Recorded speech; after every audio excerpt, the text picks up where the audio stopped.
Okay, C to D. There's a couple ways to do this one. There's like a 4-step way and a 3-step way. You can even potentially get away with a 2-step way, depending on what you're going to. So we'll talk about all those a little bit so you can kind of see how that works.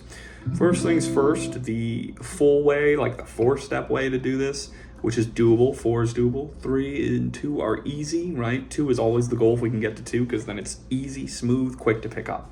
So let's talk about the 4-way though, just so you know how all the steps work. So C is at the beginning of the 2nd fret here. See that?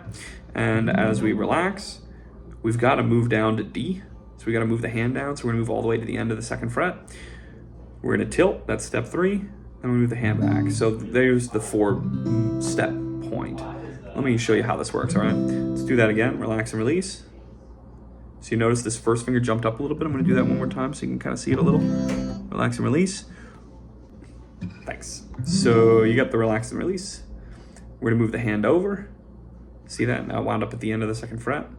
We're going to tilt. When we tilt, 3 and 1 are in the right place. And then the 2nd finger, bam, we're going to move that back. And that's the 4th fret. Now, if you want to knock out a movement here, here's how you do it. Because 3 is easy, right? 3 is easy. The natural position in the hand when you're in the over the neck position is this angle.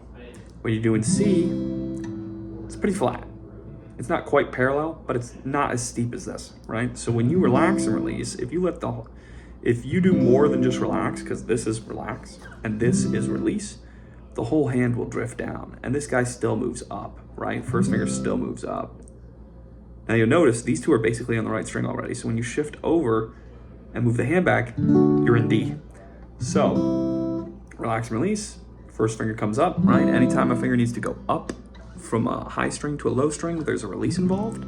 Boom. But you can also get a release going from a low to a high. So if we relax that hand, bam, move the hand over, finger pulls back. Perfect execution, right? So we can actually remove step 3, and then these steps become step 1, step 2, and then step 4. And that's it. So I'll do it again. Step 1, step 2, step 4. Even easier. Now, if you want to make this a 2-step, depending on what you're doing, this can work, but it doesn't always. You can, most of the time, you need to be moving your hand. But in certain situations, like this one, relax and release, sometimes you don't actually need to move your hand to get that done. If you just relax and release, allow the hand to drop, and then move the finger back, it actually works pretty good.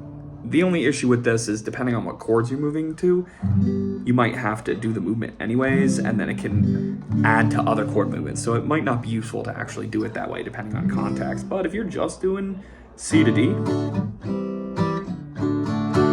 I'd say that's a pretty smooth switch, if you ask me. In which case, do it that way. So there are some exceptions to these rules, but it really depends on context. So.